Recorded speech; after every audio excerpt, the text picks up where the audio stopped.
In 1954, Winston Cigarettes released an advertisement that made people angry. But the anger was not about cigarettes. It was not about health risks, addiction, or the product itself.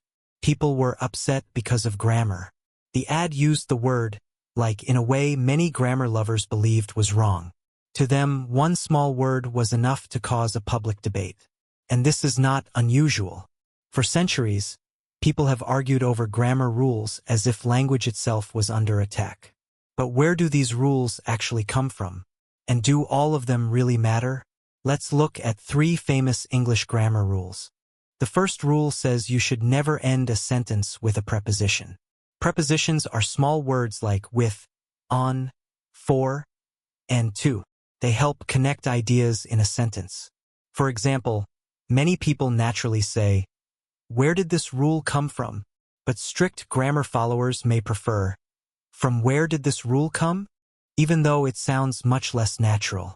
This rule became popular in 18th century England, a time when manners, etiquette, and proper speech were treated very seriously. Grammar books became popular, and writers tried to create rules for correct English.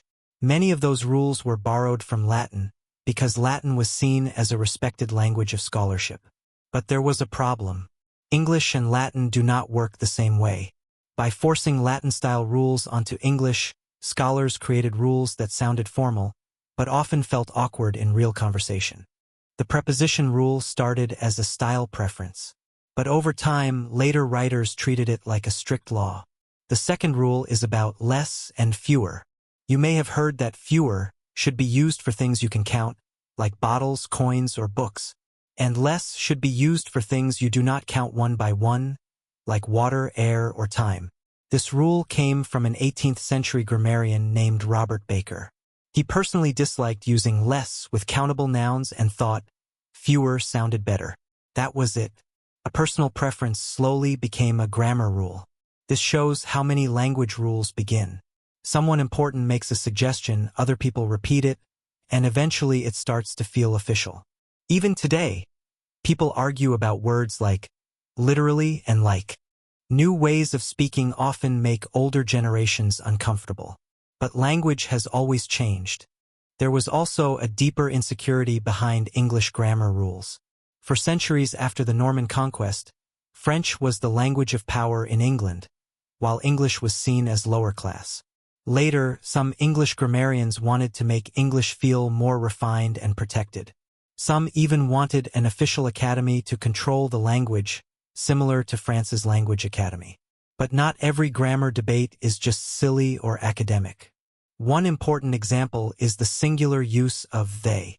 For hundreds of years, people have used they to refer to one person when the gender is unknown or not important.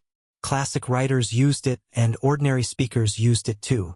But in the 19th century, some grammarians decided that they should only be plural. When a general singular pronoun was needed, they pushed people to use he. This was not neutral. It reflected a society where male language was treated as the default. Later, people pushed back. Some guides changed to he or she. And today, many official grammar guides accept singular they, especially because many people, including non-binary individuals, use they/them pronouns. This shows that grammar is not just about rules. Sometimes it is about respect, identity, and how people are represented in language. And this is not the first time English has changed its pronouns.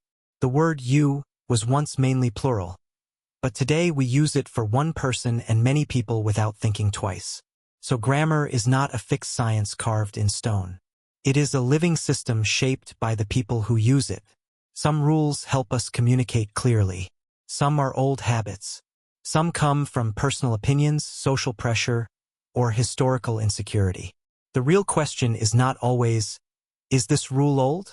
The better question is, does this rule help people understand each other? Because language belongs to the people who speak it.